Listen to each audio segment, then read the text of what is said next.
Hey, what's up guys? This is Vinay here. Welcome back to Aone Speech YouTube channel. Once again, I'm back with another episode of awesome content.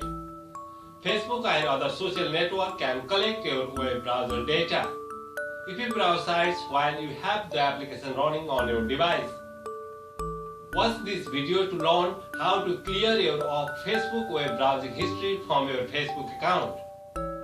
Don't forget to subscribe and hit the bell icon for awesome upcoming new videos. Now get started. In the beginning, open your Facebook application and tap the menu icon at the bottom right corner.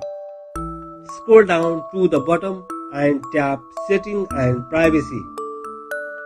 Select Setting. Scroll down to the Media and Contact section and select Browser.